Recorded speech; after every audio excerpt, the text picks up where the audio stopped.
Hello everyone, welcome to library academy. इस video में हम लोग डिस्कस करेंगे लाइब्रेरी कमेटी एंड कमीशन पर एमसीक्यूज क्वेश्चंस। ये वीडियो 5000 एमसीक्यूज का सीरीज है और एक competitive exam point of view से बहुत इंपॉर्टेंट है, चाहे वो UGC NET, KVS, NBS, DSSB, NTA DU library या जेकेएसएसबी, पीएसएसबी, बिहार, राजस्थान, एईस या डीआरडीओ में जो नई वैकेंसी आई हुई है उन सभी एग्जाम के लिए बहुत इंपॉर्टेंट है, क्योंकि यहाँ से क्वेश्चंस एक या दो क्वेश्चन पूछे जाते हैं। देखिए, time to time library and information science के डेवलपमेंट के लिए, वो एजुकेशन फील्ड में हो या लाइब्रेरी के डेवलपमेंट के लिए, भारत सरकार ने कई कमेटी एंड कमीशन का गठन किया। उसी के बारे में क्वेश्चन पूछे जाते हैं। जैसे एग्जाम्पल से सिन्हा कमेटी, तो इसमें किस तरह से क्वेश्चन पूछे जाते हैं? तीन तरह के क्वेश्चन पूछे जाते हैं कि कोई भी कमीशन या कमेटी का क्या स्टेटमेंट था, कोई भी कमीशन जो कमेटी था उसका क्या किसके लिए वो गठन हुआ था, पब्लिक लाइब्रेरी के लिए या नेशनल लाइब्रेरी के लिए या एकेडमिक लाइब्रेरी के लिए, इस तरह से क्वेश्चन पूछे जाते हैं। और दूसरा, किस ईयर में कोई कमेटी का गठन हुआ, उसने रिपोर्ट कब पेश किया, या कोई भी कमेटी है उसके अध्यक्ष कौन है। इसी टाइप से क्वेश्चंस आपको देखने को मिलते हैं। तो हम लोग इस वीडियो में उसी टाइप के क्वेश्चन डिस्कस करेंगे और ये सभी क्वेश्चन प्रीवियस ईयर के पेपर में आए हुए हैं और ये बहुत इंपॉर्टेंट है। तो आपको ये टॉपिक पे पूरा फोकस होना चाहिए। किसी भी कॉम्पिटिटिव एग्जाम में जा रहे हैं तो ये क्वेश्चंस अगर आपको बनते हैं तो वो आप 100% करेक्ट कर सकते हैं। हालांकि कभी भी मैंने देखा है कि यूजीसी नेट में आपको मिलान करा देते हैं, कुछ कमेटी दे देते हैं, उनका ईयर दे देते हैं या उन्होंने किस फील्ड में काम किया है, तो उसको एक दूसरे से मिलान करना होता है। जैसे कि यहाँ पे 4 ऑप्शन होते हैं यहाँ पे, और ऐसे मिलान करने होते हैं, वो क्वेश्चन देखने को मिलते हैं। और जो भी केवीएस, एनबीएस या डीआरडीओ या कोई ऑन एग्जाम है वहाँ पे आपको वन लाइनर क्वेश्चंस मिलते हैं। तो इसमें हम लोग देखेंगे कि कैसे आपका क्वेश्चंस है और कैसे क्वेश्चन पूछे गए हैं। अगर ये वीडियो आप यूट्यूब पे देख रहे हैं तो चैनल को जरूर सब्सक्राइब कर लीजिएगा, बेल आइकन को प्रेस कर दीजिएगा। और इसके अलावा अगर आप 5000 एमसीक्यू सीरीज का कोर्स ज्वाइन करना चाहते हैं तो लाइब्रेरी एकेडमी ऐप डाउनलोड करके वहाँ ज्वाइन कर सकते हैं। नहीं तो हमारे पास अभी जो कोर्सेस हैं केवीएस एनबीएस के लिए मैराथन कोर्स, उसमें आप इनरोल्ड हो सकते हैं। उसमें आपको थ्योरेटिकल, टेस्ट सीरीज और एमसीक्यू तीनों मॉड्यूल्स मिल जाएंगे, जिससे आपका केवीएस एनबीएस और अन एग्जाम का प्रिपरेशन अच्छे से हो जाएगा। तो मैं आपसे यही कहूँगा कि अगर आप लाइफ में एक बार लाइब्रेरी इंफॉर्मेशन साइंस का प्रॉपर प्रिपरेशन करना चाहते हैं तो please join the marathon course on library academy. तो चलिए पहला हम लोग क्वेश्चन डिस्कस करते हैं। और फर्स्ट क्वेश्चन है, development of understanding and strengthening of democratic spirits is primarily the guiding principle of a. यानी कि आपसे पूछा गया है कि लोकतांत्रिक भावना की समझ और सुदृढ़ीकरण का विकास मुख्य रूप से किसका मार्गदर्शक सिद्धांत है, यानी किस टाइप के लाइब्रेरी का मार्गदर्शक सिद्धांत है कि वो हमारे डेमोक्रेटिक को स्ट्रेंथिंग कर सकता है, समझने में मदद कर सकता है। तो देखिए, लोकतंत्र की बात आती है वहाँ पे, डेमोक्रेटिक की बात आती है वहाँ पे, पब्लिक की बात आती है, और जो पब्लिक होती है वो पब्लिक लाइब्रेरी में जाती है। तो यानी कि पब्लिक लाइब्रेरी इसका करेक्ट आंसर होगा। पब्लिक लाइब्रेरी हमें हमारी जो लोकतंत्र भावना की समझ और सुदृढ़ता को विकास के रूप में काम करती है। हालांकि जो स्कूल लाइब्रेरी, नेशनल लाइब्रेरी और आपका यूनिवर्सिटी लाइब्रेरी है, ये सभी एक अच्छे नागरिक का विकास करती है। अगर आप लाइब्रेरी में हैं, मतलब कि आप कोई कोर्स कर रहे हैं या कोई यूनिवर्सिटी में पढ़ाई कर रहे हैं, तो वहाँ पे आप यूनिवर्सिटी जाते हैं, कॉलेज लाइब्रेरी जाते हैं, तो वहाँ आपको सीखने को तो बहुत कुछ मिलता ही है। तो एक आप शिक्षित नागरिक बनते हैं देश के, तो वो आप जब शिक्षित नागरिक बनते हैं तो डेमोक्रेटिक के लिए फायदेमंद तो साबित होते ही हैं। लेकिन यहाँ पे जब क्वेश्चन ऐसा है कि उसी पे फोकस है, मतलब किस लाइब्रेरी का मतलब मुख्य सिद्धांत है, तो वो पब्लिक लाइब्रेरी का ये मुख्य सिद्धांत है। यूनिवर्सिटी लाइब्रेरी और जो है वो रिसर्च पर्पस के लिए ज़्यादा जाना जाता है, और स्कूल लाइब्रेरी जो है वो बच्चे के करिकुलम जो सब्जेक्ट है, जो सिलेबस है, उसको उस पर फोकस होता है। तो ये बात का ध्यान रखिएगा। नेशनल लाइब्रेरी भी एक तरह का आपका पब्लिक लाइब्रेरी ही है, और नेशनल लाइब्रेरी देश के जो भी धरोहर है उनको, धरोहर इन द सेंस कि लिटरेचर के क्षेत्र में उनको वो संजो के रखता है ताकि नेक्स्ट जनरेशन को वो ट्रांसफर कर सके। नेक्स्ट क्वेश्चन है question number 2, when and where library science education started in India. तो भारत में कब और कहाँ पर पुस्तकालय विज्ञान शिक्षा आरंभ की गई?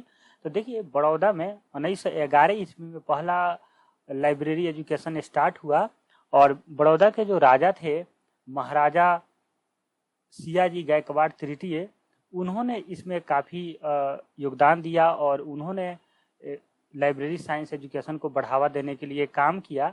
तो ये जो ईयर था ये 1911 था और ये बड़ौदा के राजा थे, तो बड़ौदा में ही ये चीज़ें स्टार्ट हुई। तो ऑप्शन नंबर बी इसका करेक्ट आंसर होगा। नेक्स्ट क्वेश्चन है question number 3, who contribute in library movement for India development in a Baroda state pre independence, यानी कि स्वतंत्रता से पूर्व बड़ौदा राज्य में पुस्तकालय के विकास हेतु पुस्तकालय आंदोलन में किसका योगदान रहा। तो ये महाराजा सियाजी राव गायकवाड़ तृतीय का योगदान रहा। ऑप्शन नंबर बी इसका करेक्ट आंसर होगा।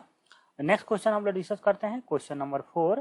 क्वेश्चन नंबर 4 कहता है identify the committee charge with the responsibility for Indian standard related to libraries, यानी कि उस समिति की पहचान करें जिसे पुस्तकालयों से संबंधित भारतीय मानकों के उत्तरदायित्व का भार दिया गया है। तो जो ऑप्शन गिवन है Z39, TC46, 20 लीव, MSD5, तो इसमें जो MSD5 है वो करेक्ट आंसर है। जो MSD5 है वो एक तरह से लाइब्रेरी से रिलेटेड इंडियन स्टैंडर्डाइजेशन को तय करता है। जैसे BIS होता है, bureau of Indian standard, ISO जो होता है इंटरनेशनल स्टैंडर्ड ऑर्गेनाइजेशन, वो इंटरनेशनल लेवल पे काम करता है, ये इंडिया लेवल पे काम करता है। लेकिन MSD5 जो है ये लाइब्रेरी के फील्ड में, लाइब्रेरी के जो डॉक्यूमेंटेशन एंड जो आपके मटेरियल्स हैं या लाइब्रेरी के अंदर जो भी चीज़ें बनाई जाती है, उसके रैक हुआ या बैठने के लिए हुआ, टेबल हुआ, उन सब का मानक को तय करने के लिए एक स्टैंडर्ड ऑर्गेनाइजेशन है जो कि इंडियन स्टैंडर्डाइजेशन तय करता है लाइब्रेरी के लिए। तो MSD5 यहाँ पे करेक्ट आंसर होगा। नेक्स्ट क्वेश्चन डिस्कस करते हैं। First university to introduce MPhil and PhD in library and information science, तो ऑब्वियसली दिल्ली यूनिवर्सिटी ने इसको स्टार्ट किया first times MLIS and PhD programme in India. और अगर आपसे पूछे कि बिलिस किसने स्टार्ट किया, तो आप याद रखिएगा बिलिस को किया था अलीगढ़ मुस्लिम यूनिवर्सिटी ALU ने किया था। नेक्स्ट क्वेश्चन हम लोग डिस्कस करते हैं क्वेश्चन नंबर 6। क्वेश्चन नंबर 6 कहता है फर्स्ट स्टार्टेड PhD प्रोग्राम, वही क्वेश्चन को फिर रिपीट कर दिया एग्जामिनर ने। तो यहाँ पे आपका जो यूनिवर्सिटी ऑफ दिल्ली है ये करेक्ट आंसर हो जाएगा। नेक्स्ट क्वेश्चन है university the first university in country that started MLIS programme, यानी MLIS साइंस का आरंभ करने वाला देश का पहला विश्वविद्यालय कौन सा है, तो ये दिल्ली यूनिवर्सिटी है। तो ऑप्शन नंबर जो बी है ये करेक्ट आंसर होगा। नेक्स्ट क्वेश्चन हम लोग डिस्कस करते हैं क्वेश्चन नंबर 8। क्वेश्चन नंबर 8 कहता है DRTC which course in library science is being offered by, यानी DRTC द्वारा लाइब्रेरी साइंस में किस कोर्स को प्रदान किया जा रहा है।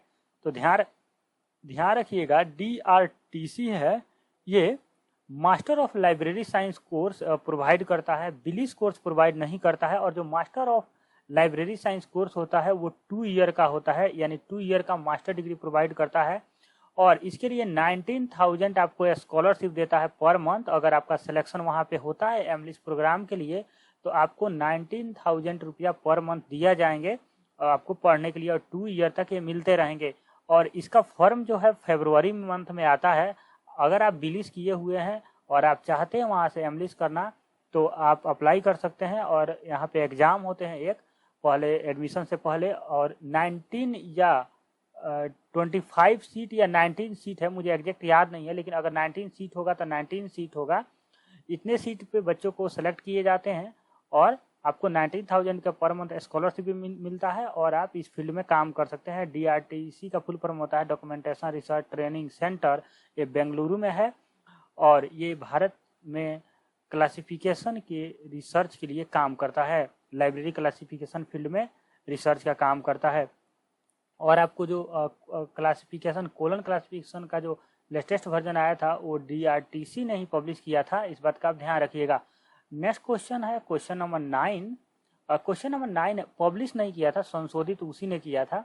नेक्स्ट क्वेश्चन है who are the chairman of national policy on library and information science, यानी नेपलिस, यानी आपसे पूछा गया नेपलिस ग्रंथालय सूचना पद्धति की राष्ट्रीय नीति 1986 में आया था, उसके चेयरमैन कौन थे। तो इसके चेयरमैन थे DP चट्टोपाध्याय, यानी ऑप्शन नंबर बी इसका करेक्ट आंसर होगा। इस बात का ध्यान रखिएगा, एक बात का कि 1986 में आया था और इसका फुल फॉर्म होता है नेपलिस।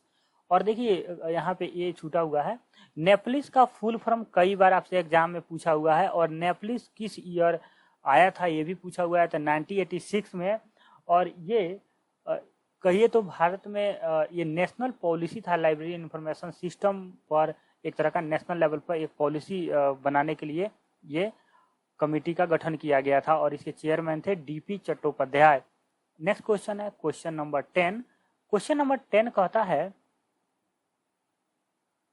मैच द फॉलोइंग, यानी आपको इसमें ऑप्शन दिए गए हैं, जैसे ये यहाँ पे ये 2 है, ये 1 2 3 है, थोड़ा सा ये टाइपिंग में ये हो गया है, यहाँ पे 4 है, ठीक है।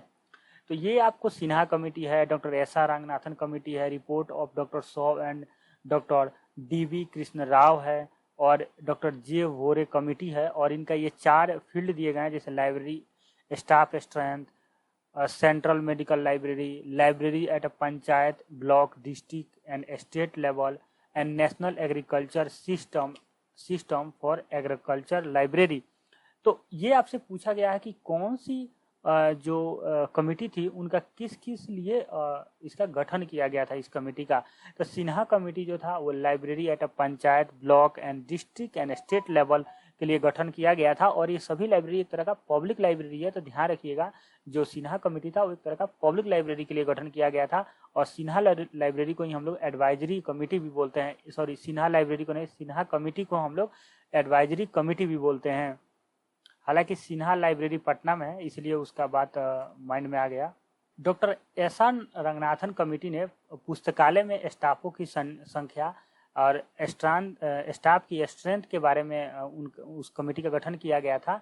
और रिपोर्ट डॉक्टर सौ and doctor BD. Krishna Rao जो हैं ये रिलेटेड है आपके कृषि पुस्तकालय से, यानी कृषि पुस्तकालय को राष्ट्रीय कृषि सिस्टम डेवलप करने के लिए इनका इस कमेटी आया था। और डॉक्टर जे वोरे कमेटी जो है वो रिलेट करते हैं सेंट्रल मेडिकल लाइब्रेरी से।